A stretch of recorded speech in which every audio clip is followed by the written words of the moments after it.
peruano, al firmarse este acuerdo o convenio de colaboración con Canatur,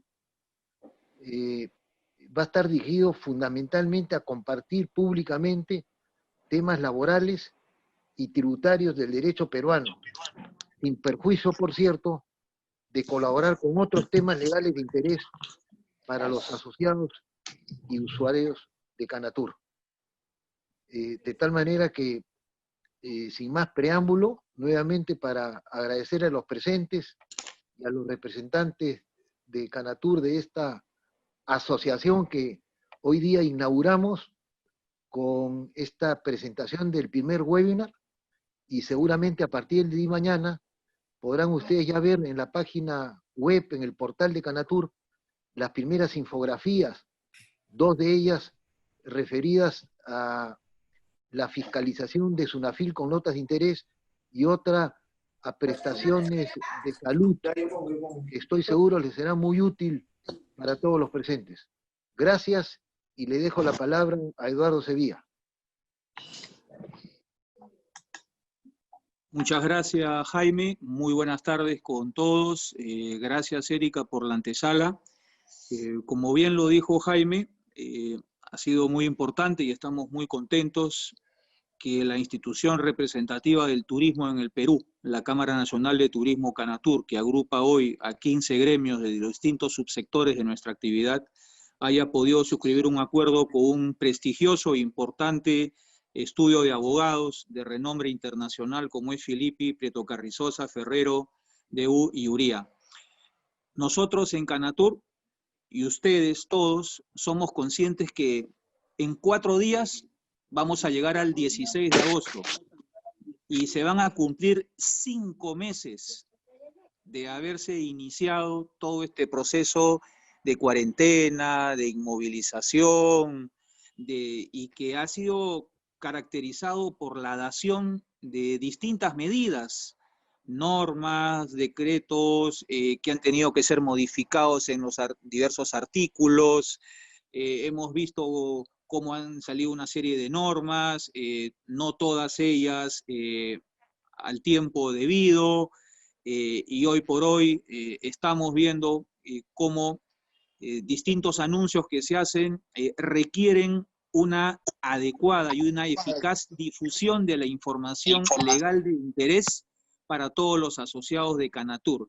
Es por ello de que hoy contamos con este importante webinar, donde van a estar las doctoras Katy Noriega Góngora y Silvia Rebasa Santa Cruz, van a tenerlo a cargo, pero algo que es muy importante es que ya a partir de la fecha vamos a poder tener tanto en la web del estudio PPU como en la web de Canatur, en el portal del turismo, esta difusión de, repito, de información legal de interés muy importante para la empresa turística respecto a tener mucho más digerido, más sintetizado, no solamente las normas, sino de manera didáctica las infografías.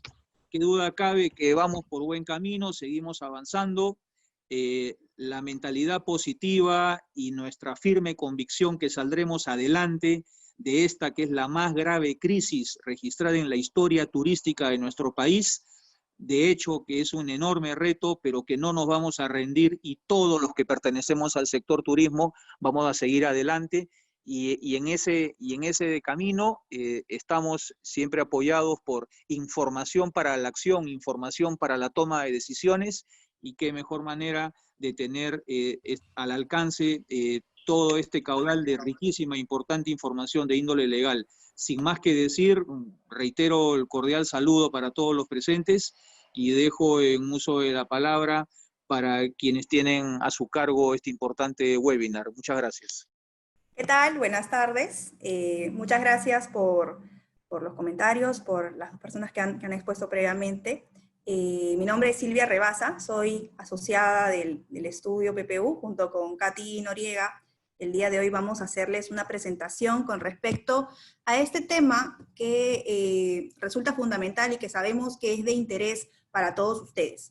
Permítanme un segundo que yo les comparto aquí mi pantalla porque tenemos una presentación preparada. ¿Ahora sí? Ahora sí. Perfecto, muchas gracias. Bueno, entonces, La reunión del día de hoy trata básicamente sobre medidas obligatorias de prevención frente al riesgo COVID-19, que hablar específicamente sobre el contenido mismo de lo que tenemos que tener presente.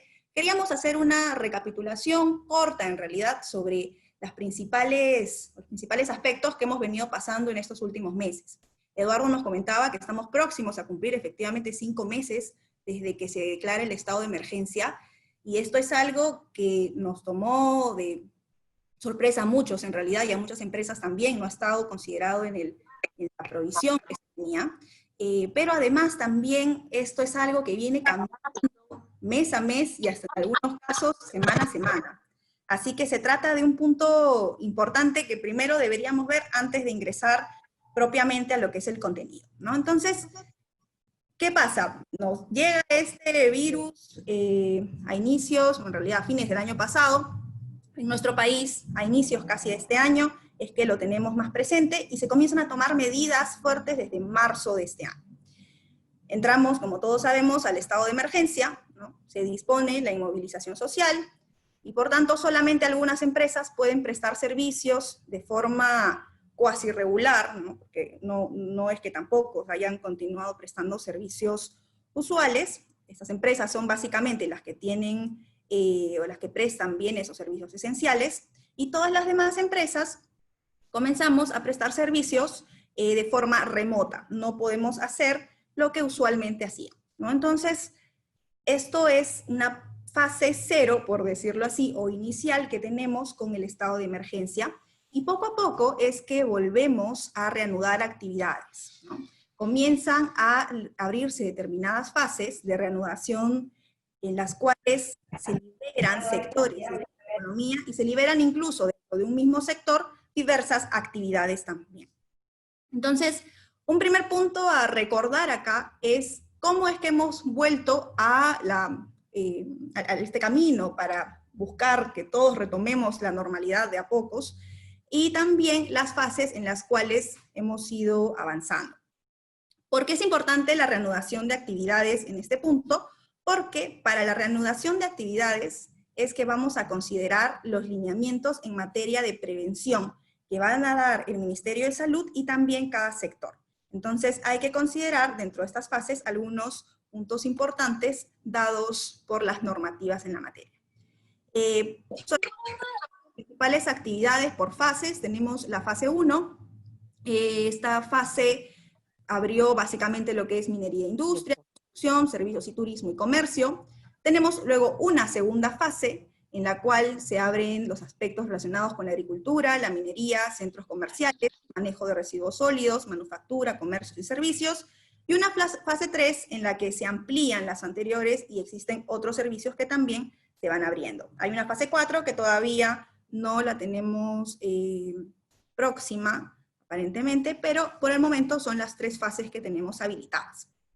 En el sector turismo, que entiendo es el sector que nos interesa por Cercanatur, tenemos en la fase 1, que esta empezó el 3 de mayo, que se reinician actividades relacionadas con hoteles categorizados, con transporte turístico para actividades esenciales, y como les decía al inicio, hay protocolos sectoriales que se debe seguir por cada una de estas fases que son brindadas por el MINCETUR. En este caso, para esta fase, hay un protocolo que es el que está señalado en la diapositiva, en la parte final, en donde se establecen medidas sectoriales sanitarias para hoteles categorizados, que es la actividad de turismo que se abre en esta primera fase. En la segunda fase tenemos que esta norma sale una primera parte el 4 y otra parte el 18 de junio, y está más referida a lo que son temas de apart hotel, y también tiene un protocolo específico, que es la resolución ministerial 094-2020 MINCETUR. Esto, por supuesto, hablando de lo que está relacionado con turismo. En la fase 3, tenemos que esta fase 3 es publicada el 30 de junio, y acá vamos a hablar de aspectos relacionados con el transporte turístico terrestre, el transporte también, ya sea ámbito regional, nacional o provincial, e incluso el transporte pasajeros por vía aérea, y otros aspectos que se han ido abriendo y que cada uno también tiene normas que acompañan a los lineamientos generales, que son los que vamos a ver más adelante, que están relacionados con cada actividad.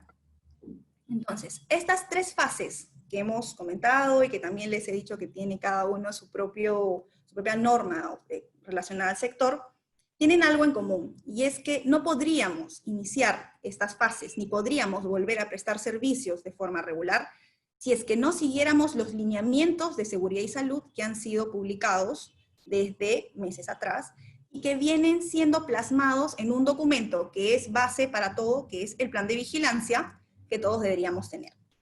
Así que básicamente en la reunión que tenemos el día de hoy, vamos a comentarles un poco sobre qué es este plan, cómo tenemos que presentar y tener aspectos relacionados con este plan, y también cuál es el contenido mínimo que debemos considerar de lineamientos de seguridad que deben estar plasmados en nuestro plan, pero que además debemos cumplir nosotros también para que podamos reanudar nuestras actividades y continuar con nuestras actividades de forma normal en esta coyuntura, y sí, evitando, por supuesto, riesgos o posibles multas que puedan haber por incumplimientos. Entonces, el plan para vigilancia, ¿cómo se encuentra regulado? Básicamente, como les decía, este plan tiene que ver con los lineamientos para la vigilancia y la salud de los trabajadores, y estos lineamientos se han encontrado regulados en dos normas, esencialmente. El primero es la Resolución Ministerial 239-2020 MINSA, que tuvo dos modificatorias posteriores. Esta es una norma que sale a fines de abril de este año, que es la primera que nos da las pautas que tenemos que seguir y también nos obliga a tener un plan de vigilancia si es que queremos continuar con nuestros servicios. Y la actual norma, que es la que todos debemos seguir, que es la Resolución Ministerial 448-2020 MINSA, que sale a fines de julio. Y en donde lo que tenemos que seguir acá básicamente son aspectos que cambian con respecto al anterior. Muchos de nosotros ya teníamos de repente un plan de vigilancia elaborado en base a la anterior norma, pero que con la nueva tenemos que adecuarnos, cambiar muchos de los procesos y procedimientos que teníamos. Entonces la referencia a la que nos vamos a ceñir en todo lo futuro va a ser a la norma actual, por supuesto, que es la Resolución Ministerial 448. ¿Cuál es la finalidad de tener este plan de vigilancia, que es el que nos exige que tengamos esta Resolución Ministerial 448-2020? Básicamente es disminuir el riesgo de transmisión de COVID-19, ¿no? Evitar los contagios en el centro de trabajo, que es un lugar en donde todos pasamos usualmente mucho tiempo. Claro, hay trabajadores que prestan servicios aún hoy de forma remota, ya sea porque nuestras actividades no se han aprobado la reanudación respectiva, o ya sea porque la propia empresa decide y dice, yo todavía no deseo que los trabajadores retornen, porque prefiero que se mantengan en casa y puedan trabajar desde ahí para evitar cualquier riesgo. Eso es válido, cualquiera de las medidas, ¿no? Pero sí es cierto que hay empresas que necesitan que los trabajadores estén presencialmente en el centro de trabajo, y para evitar el riesgo es que tenemos esta norma. Establece también medidas mínimas de prevención en la empresa, que todos debemos seguir y que se van a encontrar revisadas o que podemos observar sencillamente del plan de vigilancia que debemos tener. Y, como les decía, es obligatorio para la reanudación de actividades. Por más que yo me encuentre dentro de una fase en la que me habiliten a que pueda retornar, si es que yo no tengo el plan de vigilancia y no sigo las medidas respectivas, no debería poder prestar servicios. Y si es que alguien me encontrara prestando servicios sin tenerlo, yo podría ser pasible de sanciones. ¿Cuál es la estructura sugerida del plan COVID? Esta es una estructura en base a la nueva Resolución Ministerial 448, que varía o difiere un poco de la norma anterior, ¿no? Básicamente, esto es una referencia que nos dan de qué es lo que debería contener nuestro plan, y se encuentra ceñida a aspectos, primero, de forma, por decirlo así, ¿no? Nos piden que nuestro plan contenga los datos de la empresa, los datos del lugar de trabajo, que es donde se va a verificar el cumplimiento de las medidas colectivas de seguridad y salud, los datos del servicio de seguridad y salud en el trabajo, la nómina de trabajadores por riesgo de exposición a COVID-19, las responsabilidades por cumplimiento del plan, y esto es algo muy personal, por decirlo así, ¿no? Es decir, es algo que cada empresa va a tener que revisar propiamente en su estructura. El presupuesto y proceso de adquisición de insumo, que eso también es algo que lo debe determinar nuestro propia empresa, nadie más que el propio empleador va a conocer efectivamente cómo es el presupuesto y cómo va a ser el proceso para la adquisición de estos insumos. Y hay dos puntos que son trascendentales, que es un procedimiento para la reincorporación o retorno al centro de trabajo, que va a estar orientado más que nada, lo que se solicita acá, es que tenga mucha información de tipo flujograma, ¿no? Porque claro, estos procedimientos ya están establecidos en la norma, pero lo que se nos va a pedir que tengamos en el plan es una forma más sencilla para los fiscalizadores de revisarlo, entonces se nos va a pedir que tengamos de repente flujogramas con procedimientos de reincorporación o de retorno, y también tener un checklist de vigilancia. Este checklist de vigilancia es un aspecto nuevo que introduce esta norma, en el cual todas las disposiciones y medidas de seguridad y salud que están establecidas en los lineamientos de vigilancia se pueden visualizar en este checklist, que es un formato más simple, ¿no? En donde vamos a poner si estamos cumpliendo o no estamos cumpliendo con estos aspectos. Básicamente, a lo que se reduce esto es a simplificar el plan de vigilancia, porque algo que teníamos en el pasado era dificultad muchas veces de SUNAFIL o de otros entes en revisar efectivamente si el plan de vigilancia contenía todos los mínimos. Entonces, esto ayuda a hacerlo más ordenado y más efectivo. Es una estructura que también recomendamos que se pueda seguir, pero es, como digo, referencial. Con respecto al checklist de cumplimiento que les estaba comentando, este checklist va a variar también dependiendo del número de trabajadores, ¿no? Si es que yo tengo de 5 trabajadores a más, voy a seguir el checklist de referencia que está en el anexo 4 de esta resolución ministerial, y si tengo de 1 a 4 trabajadores, voy a poder seguir un checklist de cumplimiento que es en realidad una lista simplificada. Sobre esto, yo puedo tener otras medidas. Ya sea que tenga otras medidas porque de repente mi empresa tiene medidas de seguridad o estándares más altos que los que ya están incorporados en la norma, o ya sea también porque de repente, para mí, lo que está en el anexo, que ya ese checklist viene predeterminado, por decirlo así, de repente considero que hay precisiones que quiero realizar. Entonces, sobre el checklist podré poner algunas especificaciones en la parte de observaciones, o podré añadir anexos. Esto es una base sobre la cual nosotros podemos poner otros agregados si consideramos que ayudan más en la finalidad que es la prevención. Algunos aspectos a tener presente, básicamente es que este plan de vigilancia debe ser aprobado por el Comité de Seguridad y Salud en el Trabajo o supervisor en caso tengamos menos de 20 trabajadores, y esta aprobación tiene que ser en un plazo de 48 horas, ¿no? De tener. Y el comité tendrá que revisar el plan de vigilancia que tengamos y tendrá que proceder también con la validación del mismo y aprobación, y el documento en el que se aprueba va a constar también de mi plan de vigilancia. Va a ser uno de los elementos importantes del plan que yo tengo.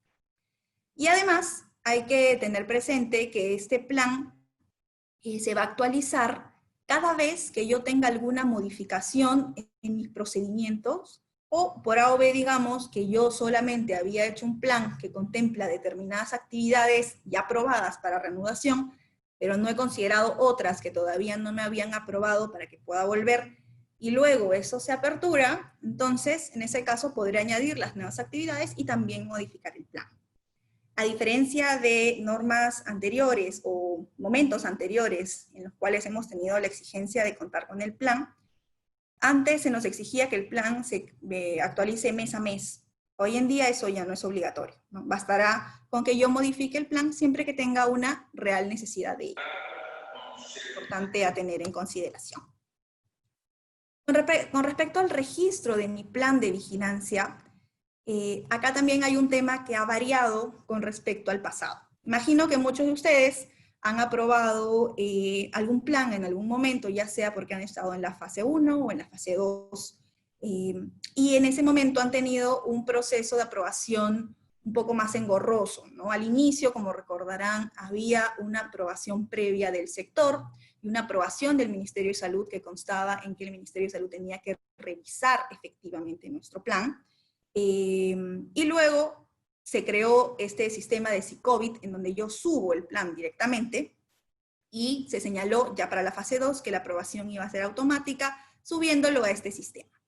Sin embargo, al día de hoy, luego de que sale la fase 3, este procedimiento está mucho más simplificado para todos, porque simplemente yo puedo aprobar mi plan enviando un correo electrónico al correo que ustedes ven ahí en sus pantallas, que es empresa@minsa.gov.p, en donde yo voy a enviar mi plan, previamente aprobado por el comité o el supervisor, por supuesto, y luego de eso se entiende que automáticamente ha sido aprobado el plan, no voy a obtener una respuesta, con lo cual yo lo que tengo que hacer es guardar este correo que envío, pero voy a tener que estar con esta información solamente atenta por si me llega alguna fiscalización y les puedo enseñar que efectivamente el plan fue aprobado automáticamente porque lo envié a este correo electrónico.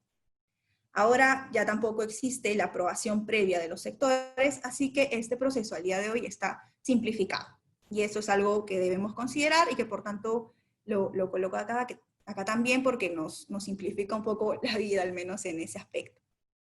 Ahora, el plan también es importante que sea difundido a los trabajadores, ¿no? Y debe ponerse a presencia de clientes, por ejemplo, de ser el caso, o también de la entidad fiscalizadora, si es que así lo requiriese.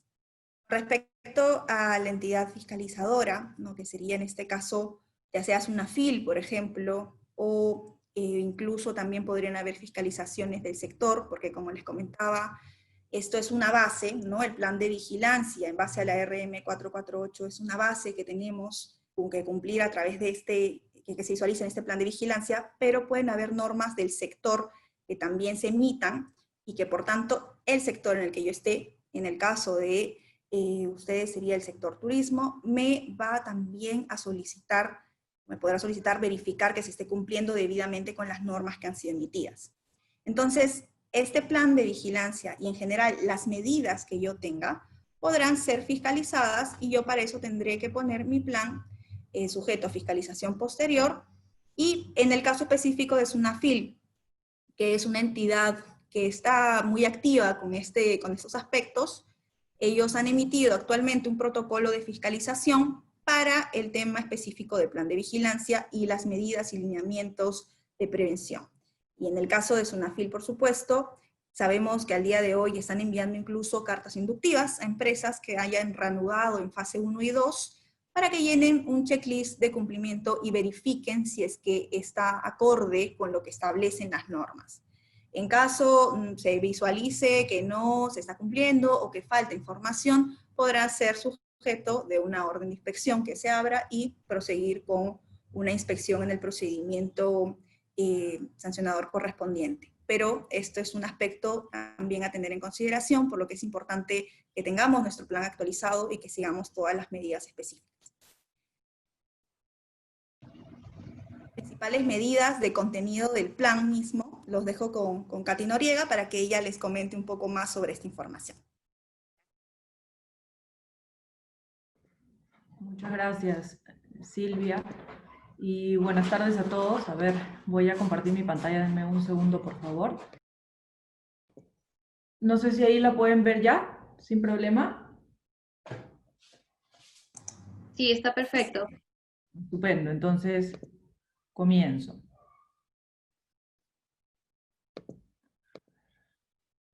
Listo. Bueno, muchísimas gracias a todos por su atención. Vamos a tratar de cumplir con el tiempo. Entregado, gracias Silvia por el pase. Bueno, como ya lo adelantamos, vamos a abordar los principales aspectos prácticos de tener el plan. Hasta ahora tenemos claro que el plan es una obligación para todo tipo de empresa que va a retomar actividades en este contexto. Y la pregunta concreta es, ¿qué se espera de mí como empresa? ¿Ok? Tengo el plan, tengo el instrumento aprobado, ya lo registré ante la autoridad de trabajo. Con eso cumplo con todo lo que tengo que hacer. Esto tiene que ver con la nueva normalidad de la que tanto se está hablando. Bueno, esas son algunas de las preguntas que vamos a intentar resolver para ustedes. Silvia ya señaló cuál es el contenido mínimo del plan. Ese contenido mínimo está establecido en uno de los anexos de la norma que ordena su creación. Sin embargo, ¿qué implica esto? ¿Qué esperan de nosotros con este plan? Y hemos tratado de sintetizarlo de esta manera. En estos 7 puntos estamos abordando aspectos como el de limpieza y desinfección de los centros de trabajo como uno de los aspectos más importantes a considerar, porque es el lugar efectivamente en el que los trabajadores van a pasar más tiempo. La evaluación de su condición, dado que venimos de un periodo extendido, ya lo señalaron al inicio de la exposición, de inactividad con el que cada uno ha estado cuidándose desde su espacio de aislamiento. Pero además pasa por tener una cultura nueva, una cultura de autocuidado, una cultura de cuidado de las demás personas con las que trabajamos, y por eso enseñar a los trabajadores a contribuir para un espacio para un espacio seguro de trabajo va a ser indispensable. Y eso también, no solo mientras alguien los esté vigilando, sino en todo momento en el que ellos puedan estar expuestos. Y por eso la sensibilización como un criterio indispensable para prevenir el contagio va a ser clave.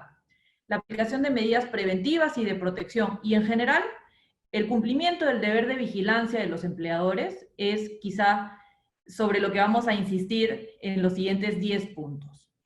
Hemos querido dividir esta parte práctica en 10 obligaciones principales, enfocadas en 2 grandes categorías. La primera es la que voy a abordar a continuación, que es la de medidas previas a la reanudación de las operaciones. Es decir, ¿cómo me preparo para que todo vuelva o para que todo se construya en este espacio de nueva normalidad?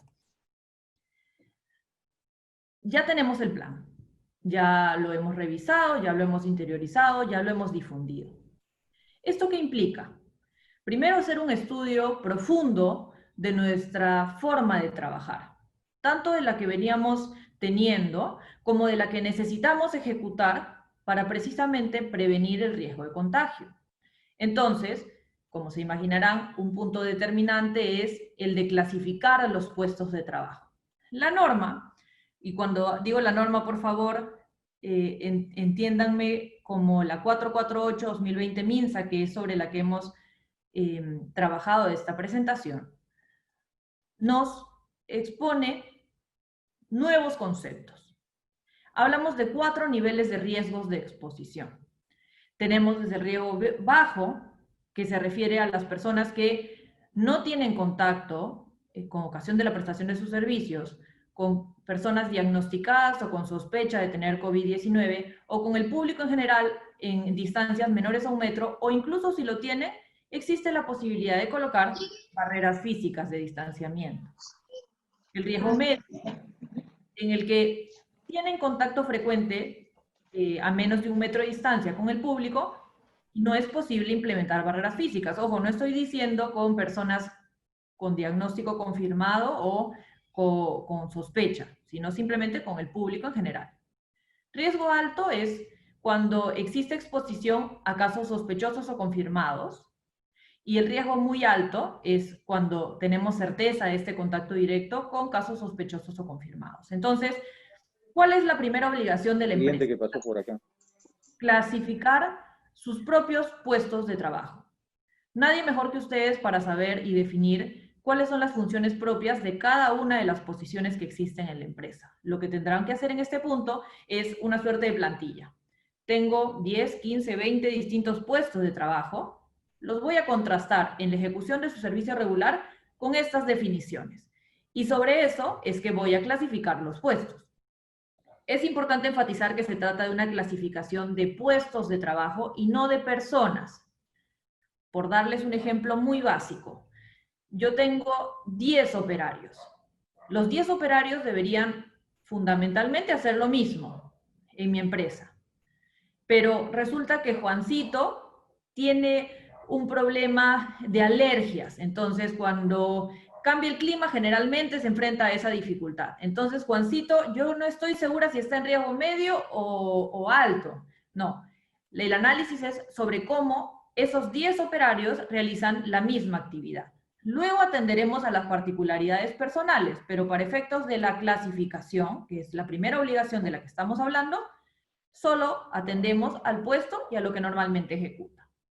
Cuando tenemos esto evaluado, que lo pueden hacer directamente con el médico ocupacional, con ayuda de algún especialista de la salud, como vamos a ver más adelante, tiene que aprobarse por el Comité de Seguridad y Salud en el Trabajo. El mismo comité que aprobó el plan es también el que debe aprobar esta clasificación. La segunda obligación que debemos atender es la de determinar a los responsables de la salud en la empresa. ¿Sí? Esta norma nos da posibilidades. La primera es que la empresa de la que estamos hablando no cuente con un servicio de seguridad y salud en el trabajo. Recordemos que por la ley 29783, que es la ley de seguridad y salud en el trabajo, las empresas ya tenían ciertas obligaciones en la materia, ¿ok? Empresas de 500 trabajadores a más estaban obligadas a tener un médico ocupacional con determinada permanencia, lo vamos a ver a continuación, versus las empresas con menos de 500 trabajadores que no tenían un horario presencial mínimo, pero que igual debían contar con un médico que era como una suerte de consultor. La norma incluso establecía, o establece, porque se encuentra vigente, la formación que debía de tener este especialista, ¿ok? Esto era obligatorio, sigue siendo obligatorio. Sin embargo, con ocasión del contexto del COVID-19, esta nueva norma admite la posibilidad de que algunas empresas, aún a la fecha, no cuenten con ese servicio de seguridad y salud en el trabajo. Con independencia de si eso está bien o está mal, lo cierto es que establece pautas. Dice, ok, tú no tenías el servicio de seguridad y salud en el trabajo implementado, así es. Entonces vas a colocarte dentro de este cuadro para ver qué tipo de empresa eres y cuáles son las obligaciones que tienes a tu cargo. Por ejemplo, yo soy una empresa de 10 trabajadores. Estaré dentro del grupo de las empresas de tipo 1, porque no realizo actividades de riesgo. En ese caso, la empresa únicamente deberá contar como responsable de la salud con el empleador, quien se puede apoyar en un profesional de la salud, que es cualquier persona que tenga una formación técnica en temas de seguridad y salud en el trabajo. Escenario diferente es si, por ejemplo, soy una empresa de, imaginemos, 70 trabajadores.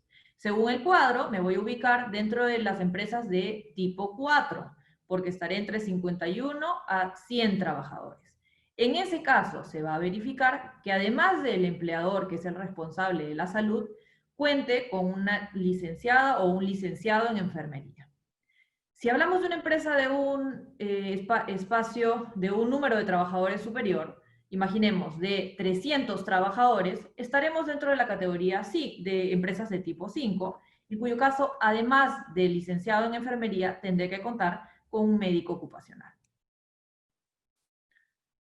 La siguiente obligación que las empresas tienen que revisar de manera previa a la reanudación de actividades está en la de tomar pruebas de descarte. Lo hemos escuchado en distintos medios de comunicación, hemos visto las objeciones o observaciones que podemos tener sobre uno u otro tipo de prueba, ya sea cualquiera con la que nos sintamos más cómodos o con la que podamos acceder. Lo cierto es que la obligación pasa por tomar pruebas de descarte de cualquier tipo, y en algunos casos es obligatorio y en otros será facultativo.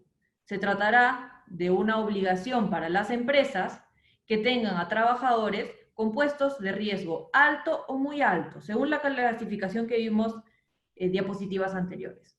En cambio, será facultativo para las empresas que dentro de su plantilla tengan trabajadores de riesgo bajo o medio. Una empresa puede tener trabajadores de riesgo bajo, medio, alto y muy alto, todas en su misma plantilla, sí. A los que sean de una categoría se les tomará pruebas y a los otros no. El que sea facultativo no quiere decir que esté prohibido tomar las pruebas. Solo quiere decir que no estoy obligado a hacerlo. ¿Qué es lo que nosotros recomendamos, por supuesto? Si es que existe la capacidad de hacer esta evaluación de descarte, es tomar a la mayor cantidad de trabajadores que se pueda, para poder identificar y tener un plan de acción más concreto. Pero ya sabemos en qué escenarios es obligatorio y en cuáles no. Sin perjuicio de ello y de las categorías de las que ya hemos hablado varias veces, en todos los casos los trabajadores deben llenar la ficha de sintomatología. ¿Cuál es esta ficha de sintomatología? Bueno, es esta.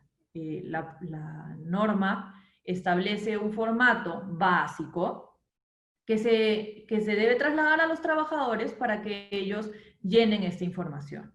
En principio, esta ficha de sintomatología tiene que llenarse antes de que estos retomen la actividad.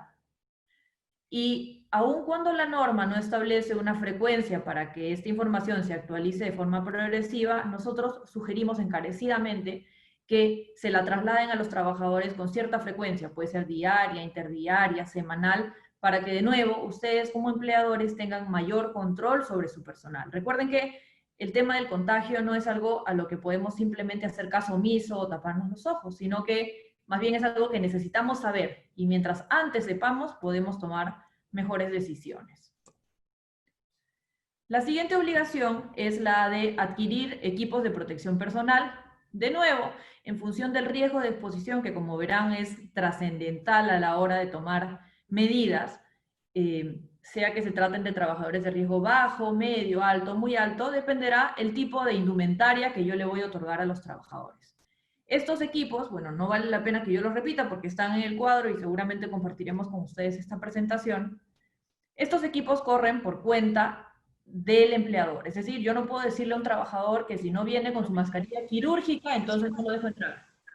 No, yo tengo que proporcionársela. Y no solo una vez, yo tengo que proporcionársela y verificar que el equipo se encuentre en óptimas condiciones y reemplazarlo cuando corresponda. Sabemos que ciertos equipos de protección personal tienen un desgaste mayor o distinto que los otros, y ese es un proceso que tenemos que seguir y verificar. Además de enseñarles, por supuesto, a utilizarlos. Otro punto es respecto al reingreso y reincorporación al trabajo, que como bien mencionó Silvia, es un aspecto importante.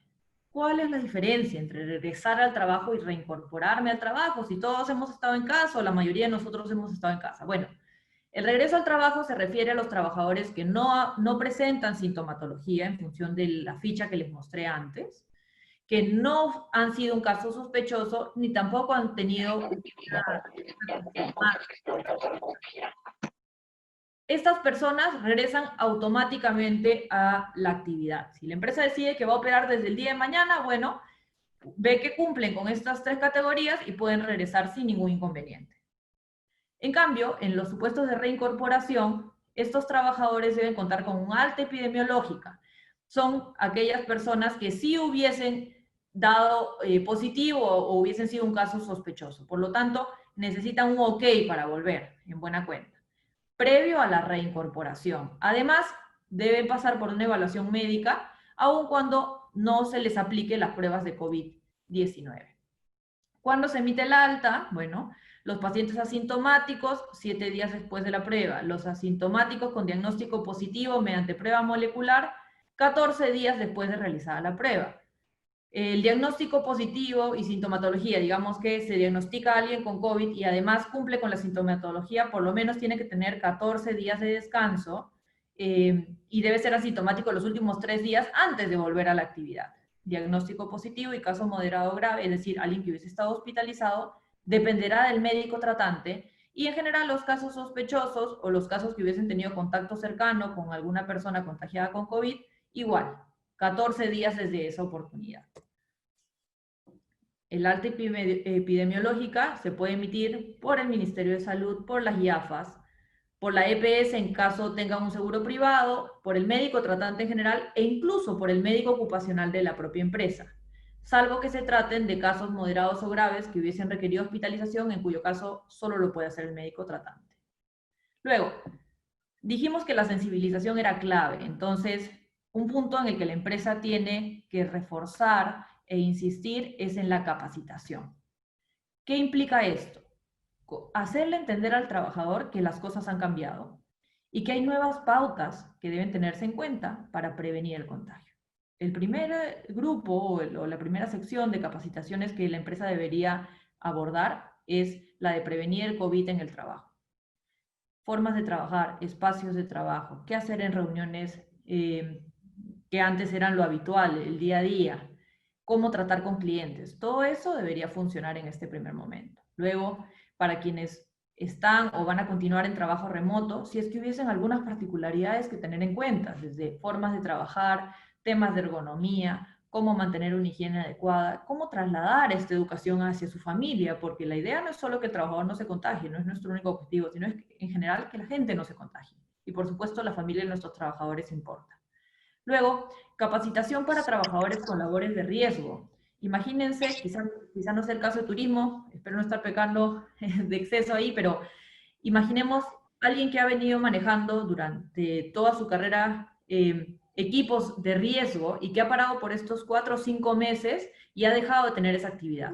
Y además va a tener que trabajar ahora con mascarilla, con barbijo, con guantes o lo que fuese. Necesita una capacitación especial para asegurarnos que no se va a colocar en riesgo al volver a la ejecución de sus servicios normales. Y por último, la capacitación para trabajadores de campo. Imaginemos, en el caso de ustedes, quizá esto sea más familiar, los guías turísticos, cómo se van a relacionar con los clientes a los que van a atender, con los servicios que van a prestar, con los espacios que van a visitar. ¿Qué es aquello que deben ustedes cautelar? En la medida en que los guías turísticos dirigen a un grupo de personas, también deben conocer respuestas a situaciones que se les pueden presentar y que deberían estar mapeadas previamente. El segundo grupo de obligaciones que queríamos resaltar y presentar ante ustedes son las que se van a mantener de aquí en adelante, por lo menos hasta que encontremos una solución completa a este contexto. ¿Qué es aquello permanente que se espera de mí como empresa? Bueno, lo dijimos hace unos minutos, limpieza y desinfección del centro de trabajo. No basta que antes de retomar actividades yo haya contratado a una empresa para desinfectar todo el centro de trabajo, lo puse impecable, mejor que nunca, sino que necesito tener una secuencia de limpieza y desinfección permanente. Si antes, voy a darles un ejemplo, si antes yo, por ejemplo, limpiaba todo el centro de trabajo los fines de semana, pues ahora probablemente tenga que hacer un ejercicio para mantenerlo limpio o desinfectado 2 o 3 veces por semana. Esta frecuencia la van a determinar en función de la cantidad de personas que ingresan al espacio de trabajo, y de la opinión técnica que reciban por parte de su especialista en seguridad y salud en el trabajo, su médico ocupacional o quien los esté asistiendo en esta parte práctica. Esto no solo incluye oficinas. No es que yo solamente atiendo a clientes a través de mi ventanilla, pero en el resto de espacios cada uno se encarga. No. Los ambientes son completos. Mobiliario, herramientas, equipos, vehículos, si trabajan ustedes con eso, y otras superficies. Y por supuesto que si se desplazan a espacios de trabajo o espacios de visita o de turismo, lo que fuese, que ustedes no controlan, llevar los implementos para poder hacer una desinfección de los ambientes en los que se encuentren o de las superficies con las que trabajen va a ser clave también. Control de temperatura corporal. La nueva norma dice control aleatorio. La norma anterior era un poco más rígida y decía control obligatorio de la temperatura para todos los trabajadores y además registro. Ahora no, hablan de control aleatorio. La pregunta es, ¿qué es recomendable? Lo decíamos minutos atrás y mientras más información tenga, tomo mejores decisiones. Entonces la pregunta es, ¿a mí me conviene hacer solo un control aleatorio de las personas que ingresan o salen de mi centro de trabajo o más bien me conviene hacerlo para todos, para evitar poner en riesgo a las personas en general? Eso, si bien queda a decisión de cada empresa, lo cierto es que desde nuestra experiencia lo recomendable sería hacer un control general, al margen de si llevo o no llevo registro, por lo menos para impedir o tomar nota de las personas que no deberían ingresar a estos espacios, principalmente si son espacios altamente concurridos. La temperatura mayor a 37.5 merece seguimiento y este seguimiento implicará que su persona responsable en temas de seguridad y salud en el trabajo esté monitoreando a esta persona para ver su evolución. Y si es de 38 grados a más, hay que pasar nuevamente la evaluación sintomatológica y se va para la casa. Casos sospechosos y contacto cercano. Casos sospechosos son quienes presentan por lo menos 2 o más síntomas de la ficha sintomatológica, o quienes nos comenten o nos confirmen que han tenido contacto cercano con alguien que ya tiene el diagnóstico. ¿Qué hacemos en esos casos? El trabajador debe ser derivado a un establecimiento de salud, debemos hacer un mapeo de quiénes son los contactos o las personas dentro de nuestro equipo, o de terceros, si compartimos espacio con terceros, que hubiesen tenido contacto con este trabajador, para hacerles ese mismo seguimiento del que hablábamos antes, comunicamos a la autoridad de salud y le brindamos todas las pruebas que necesita el trabajador. Esto es muy importante. El trabajador debe regresar a su casa, si es que regresa a su casa ese día, o si va a un establecimiento de salud, completamente informado. ¿Qué hacer? ¿Qué esperar? ¿En qué casos llamar? ¿En qué casos atenderme? ¿Qué pasa si soy un paciente asintomático? ¿Qué pasa si no lo soy? Todas esas dudas deben estar despejadas. Si no en ese mismo día, en los días de seguimiento que deben hacer a través de sus responsables de seguridad y salud en el trabajo. Si tuviesen un médico ocupacional, el médico ocupacional también puede emitir el descanso médico respectivo. bueno, esto ya me adelanté un poquito, pero aquí tenemos, ¿no? Que es un caso sospechoso, quien presenta 2 o más síntomas de tos, dolor de garganta, dificultad para respirar, congestión nasal, fiebre, y además tiene alguno de estos supuestos. Tuvo contacto directo con un caso confirmado dentro de los 14 días anteriores, viajó a ciudades con transmisión comunitaria COVID, bueno, eso está un poco más abierto ahora mismo, y si viajó al extranjero o no. ¿Qué es un caso de contacto cercano? Se encuentra en alguno de los siguientes supuestos. Comparte o compartió el mismo ambiente con un caso confirmado, tuvo contacto directo con secreciones infecciosas de un caso confirmado, o se trata de un personal de la salud que no usó el equipo de protección personal, que bueno, no es nuestro caso. Y con esto, en lo que a mí atañe, he concluido la parte de las obligaciones que las empresas deben tener en cuenta. De parte del estudio, de Silvia y de mi parte, les agradecemos muchísimo su atención y quedamos a su disposición para resolver las preguntas que consideren pertinentes. Silvia, Katy, muchas gracias por sus exposiciones. Y tenemos algunas preguntas de los participantes. Una de ellas consulta si una empresa tiene su médico ocupacional y tiene 80 trabajadores, ¿es suficiente o tendría que contratar una enfermera, como dice la resolución ministerial 448? Katy, ¿me escuchaste?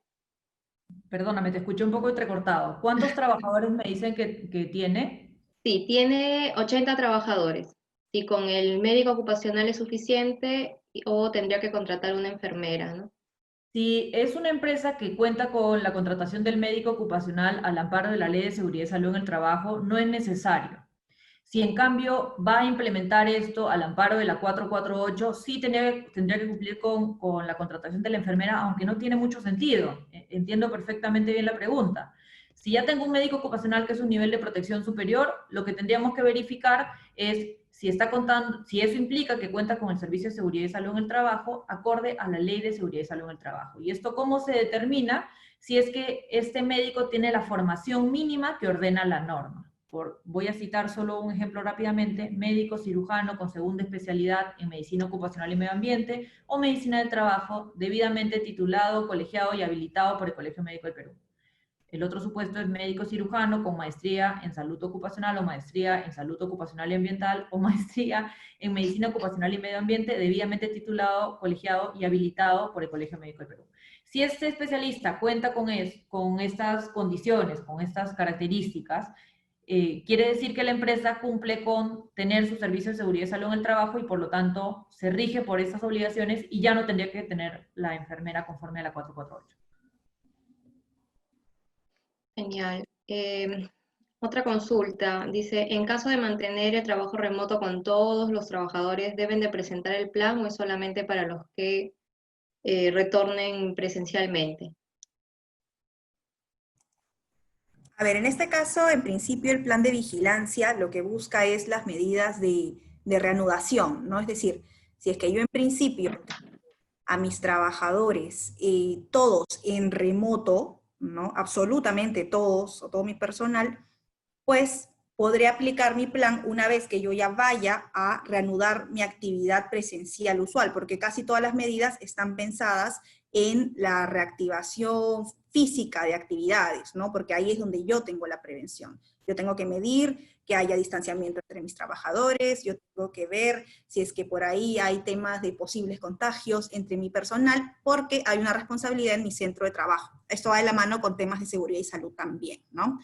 Pero, ojo, que el hecho de que un trabajador esté en trabajo remoto no quita también nuestra responsabilidad desde el marco de seguridad y salud del trabajo, ¿no? Los temas de trabajo remoto tienen efectivamente también medidas de seguridad y salud que yo debo de seguir y de cumplir en todo momento. Solo para complementar lo que ha mencionado Silvia, la norma incluso establece que hay que redactar o incorporar dentro del contenido del plan disposiciones para personal en trabajo remoto. Y la pregunta es completamente válida. De hecho, algunas empresas van a manejarse por un tiempo más de esta forma.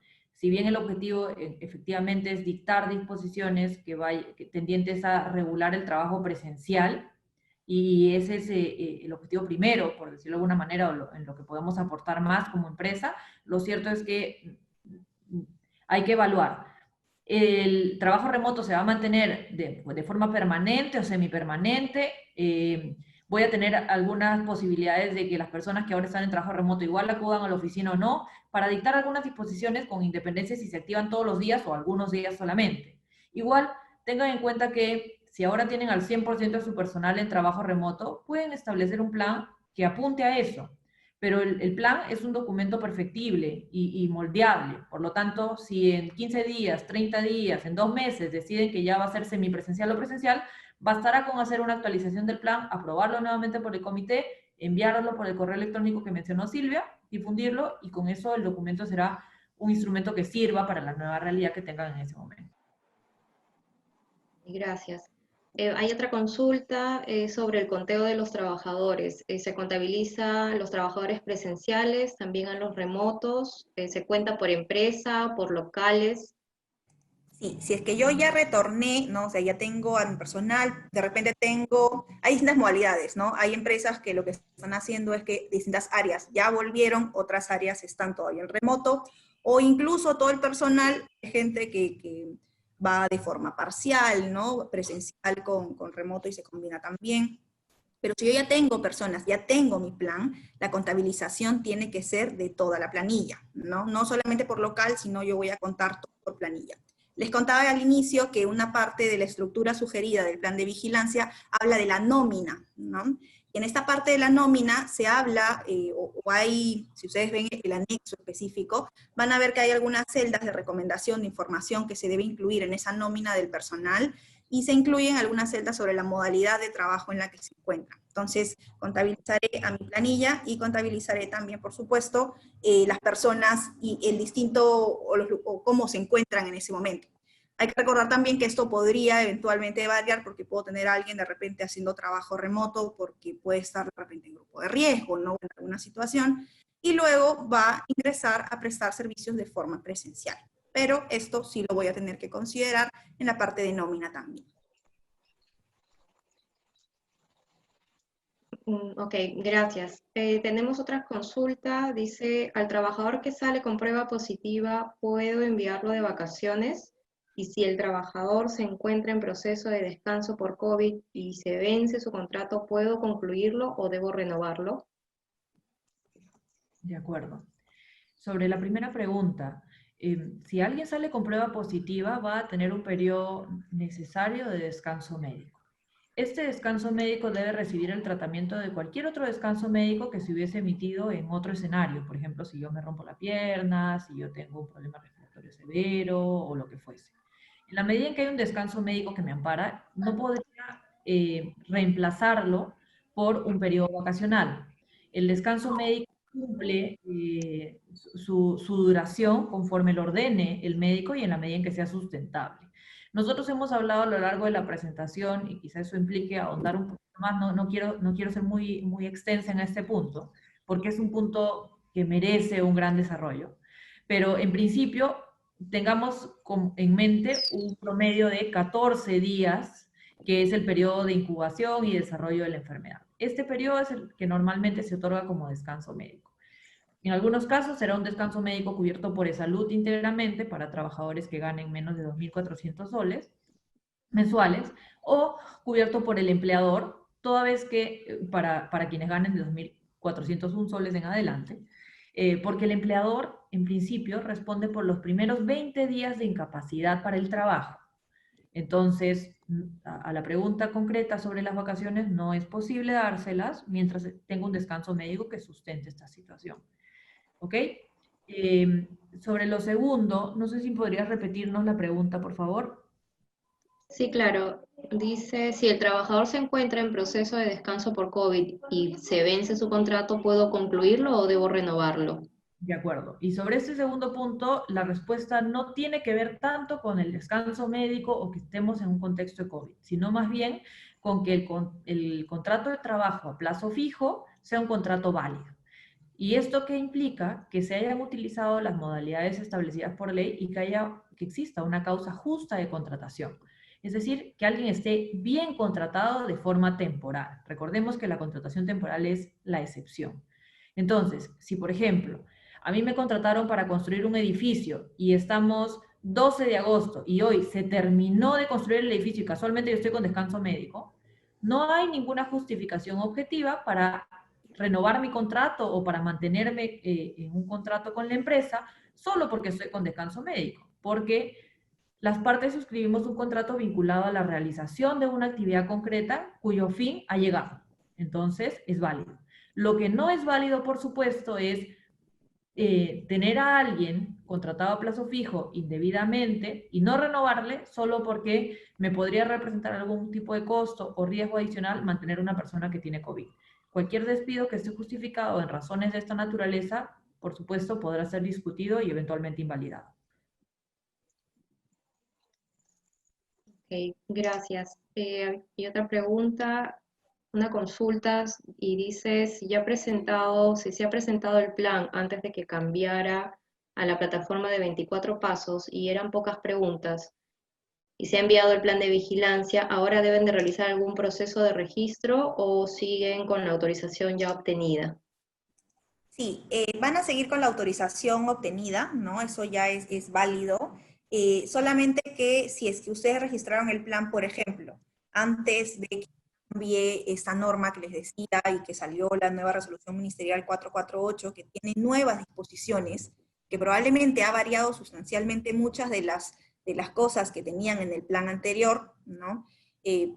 Solamente por poner un ejemplo, el proceso de retorno o reincorporación, que también ha mencionado Katy, en ese caso, si es que yo hago una nueva modificación al plan, lo podré aprobar bajo la nueva fórmula, ¿no? Si es que mi plan anterior lo hice en el interín, ¿no? del cambio y ya está aprobado, podrá continuar.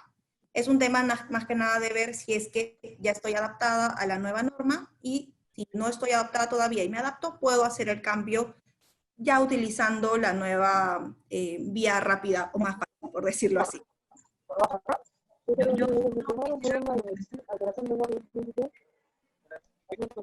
Ok, después se están consultando en la norma o que ustedes mencionaron que las tomas de temperatura las pueden realizar aleatoriamente, ¿no? ¿Esa podría aplicarse aún si la norma sectorial indica tomar al ingreso y salida de trabajadores? Cualquier norma sectorial que se hubiese emitido o se emita por encima de la 448, que es nuestro marco base, tiene que preferirse. Si la norma sectorial ordena esto, por un tema de precaución, por la especialidad, etcétera, debemos apuntar a aquello que sea más protector.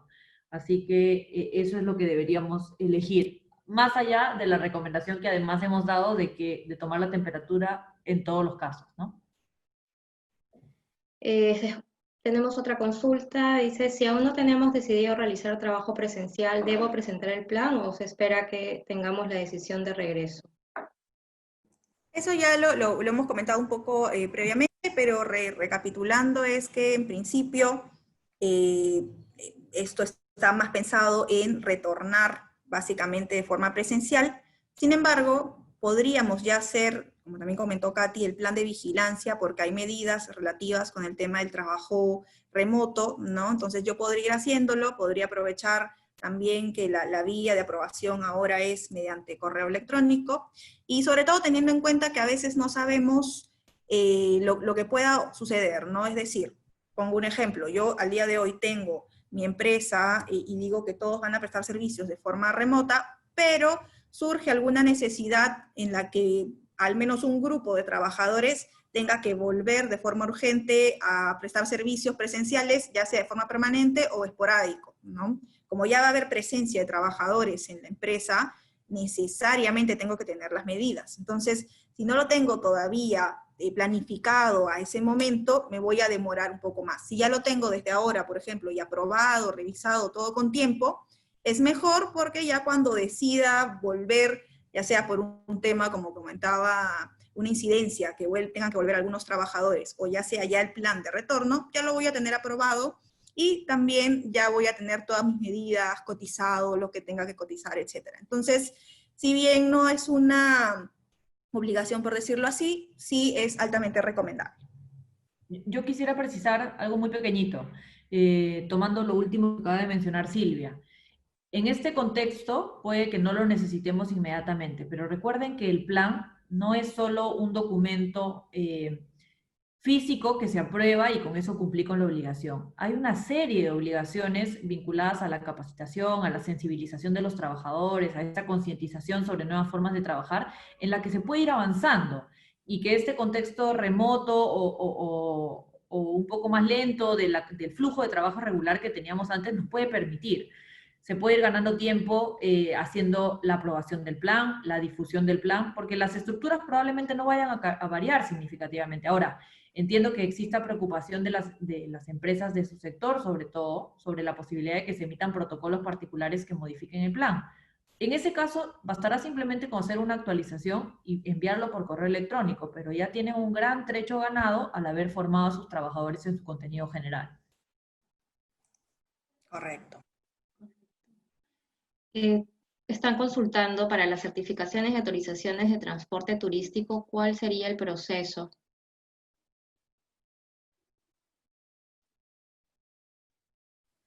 No se trata de una obligación laboral vinculada al plan que estamos hablando, del que nos estamos refiriendo ahora mismo, así que o por un tema de especialidad o porque aún no se han emitido normas específicas sobre el tema, no podríamos responderles esa pregunta. Ok, gracias. Después, alguien consulta, si ya presentó su plan en julio indicando que las labores las iban a iniciar en septiembre, pero ahora tienen la orden de que van a regresar en noviembre, ¿es necesario actualizar el plan a través del correo del MINSA?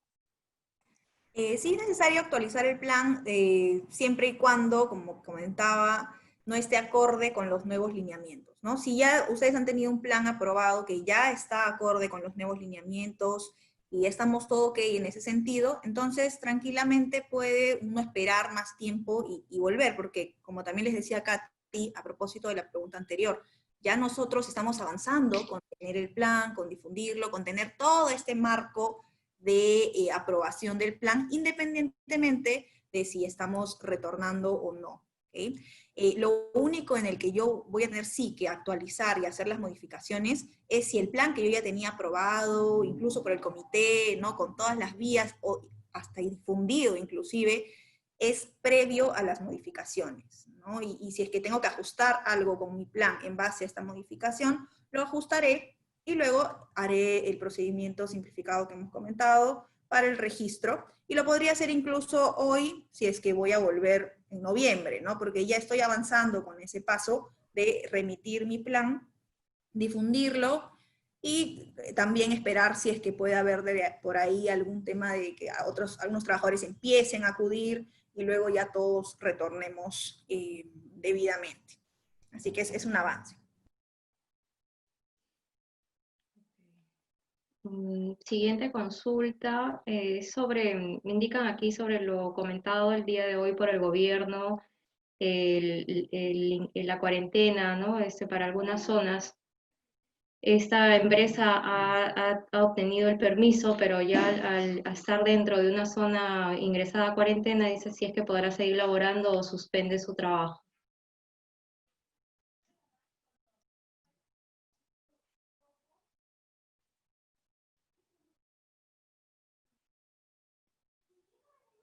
Discúlpame, no te escuché bien ahí, Natalia, por favor.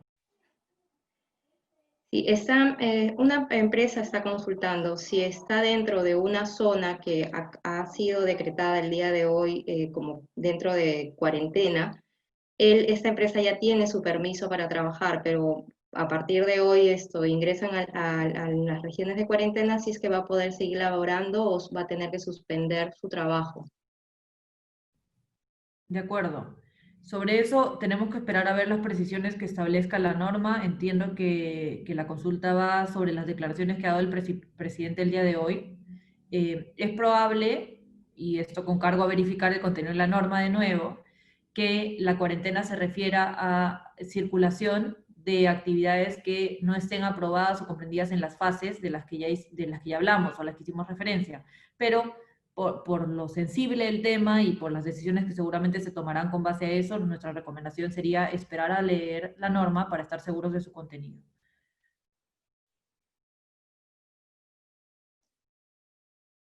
Esas son todas las consultas que hemos tenido a través del chat.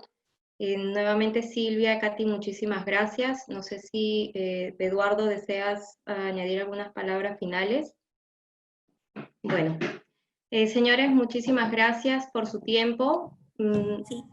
Yo les agradecería ahí si me podrían dar un minutito antes la posibilidad de compartir pantalla, simplemente para dejar nuestros datos de contacto. Sabemos que pueden haber por ahí alguna cuestión adicional que puede quedar siempre en el tintero. Por nuestro lado, estamos muy agradecidos con Canatur por habernos permitido el día de hoy presentarles esta información. Sabemos que hay muchos más temas, ha quedado, por ejemplo, ahí el aspecto relacionado con cosas muy específicas, ¿no? Del sector, y son dudas que pueden ir surgiendo. Todavía estamos viendo cómo van avanzando las cosas. Por ahí escuché una pregunta con respecto también al tema de los nuevos cambios que van a haber, que ha señalado el día de hoy el presidente. Vamos a esperar también al cambio normativo específico, pero les dejamos acá nuestros contactos y muy agradecidos con todos ustedes por su tiempo y su participación. Sí, igualmente de mi parte, gracias a todos los que han participado de este evento. Quedamos a su disposición para ayudarlos en lo que necesiten y reiteramos nuestra recomendación. Todo lo que implique ir ganando tiempo en la fase de elaboración de documentos y de preparación de nuestros trabajadores nos van a colocar un paso adelante. Al final, esperamos todos que la actividad comience de a pocos a evolucionar, a avanzar, a restablecerse, pero con los cuidados debidos para que nuestro equipo, que en realidad es el motor de nuestros negocios, estén a buen recaudo. Y bueno, cuídense. Yo estoy acá queriendo ingresar. Muchas gracias. Hola, muy buenas tardes con todos. Agradeciendo a Katy y a Silvia por todo su valioso apoyo, a Erika, a Hilda, y muchas gracias por su tiempo valioso a todos los participantes en este importante webinar. Y nos veremos pronto en el siguiente webinar en la Alianza Estratégica de Canatur con PPU. Muy agradecido, buenas tardes. Buenas tardes, hasta luego, gracias. Gracias a todos, hasta luego, que tengan una buena tarde.